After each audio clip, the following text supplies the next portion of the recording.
Hi, இந்த மாதிரி ஒரு கறிவேப்பிலை பொடி சாதம் செஞ்சு கொடுங்க. கண்டிப்பாக வீட்டில் எல்லாருமே சாப்பிட்ருவாங்க, காலியாகிடும். ஸோ இது எப்படி செய்யலான்னு பார்த்துக்கலாம் வாங்க. ஃபர்ஸ்ட் ஒரு பேனில் ஆயில் ஊற்றிக்கோங்க. இது வந்து ட்ரை ரோஸ்ட் பண்ணக்கூடாது. ஸோ ஆயில் ஊற்றி ஒரு ஸ்பூன் கடலைப்பருப்பு, ஒரு ஸ்பூன் உளுந்தப்பருப்பு போட்டு நல்லா கொஞ்சம் ரோஸ்ட் ஆகிற வரைக்கும் நல்லா கொஞ்சம் ஆயிலில் ஃப்ரை பண்ணுங்கள்.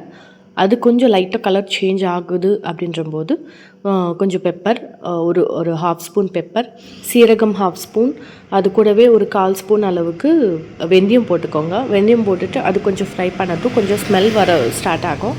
அரோமா வர ஸ்டார்ட் ஆகும்போது எள்ளு போட்டுக்கோங்க. நான் இங்கே கருப்பு எள்ளு தான் யூஸ் பண்ணியிருக்கேன். கருப்பு எள்ளு உடம்புக்கு ரொம்ப நல்லது. ஸோ நான் அதை யூஸ் பண்ணியிருக்கேன். அது வந்து ஒரு 2 ஸ்பூன் அளவுக்கு போட்டுக்கோங்க. எள்ளு போட்டால் ரொம்பவே நல்லாயிருக்கும் டேஸ்ட்டு. ஸோ அது போட்டுக்கோங்க.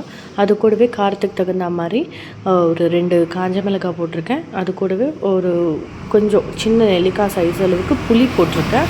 புளி போட்டுட்டு நல்லா ஃப்ரை பண்ணிவிட்டு அதுக்கப்புறம் நம்ம கருவேப்பிலை எவ்வளோ வேணுமோ அவ்வளோ போட்டுக்கலாம். நான் 2 கைப்பிடி அளவுக்கு கருவேப்பிலை நல்லா வாஷ் பண்ணிவிட்டு சேர்த்துருக்கேன். அதெல்லாம் நல்லா போட்டு நல்லா ரோஸ்ட் பண்ணிவிட்டு அது எடுத்து செப்பரேட்டாக வச்சுடுங்க.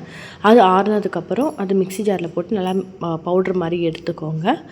அதுக்கப்புறம் இன்னொரு பேனில் எண்ணெய் ஊற்றி கடுகு போட்டு கடுகு பொரிஞ்சதும் பீனட் சேர்த்துருக்கேன். நான் ஒரு ஹாஃப் கைப்பிடி அளவுக்கு பீனட் சேர்த்துருக்கேன். ஏன்னா அது ரொம்ப டேஸ்ட் நல்லாயிருக்கும். ஸோ அதனால் நான் சேர்த்துருக்கேன். அது கூடவே நம்ம ஆல்ரெடி பவுடர் பண்ணி வச்சுருக்க அந்த பொடி சேர்த்துட்டு நல்லா மிக்ஸ் பண்ணுங்கள்.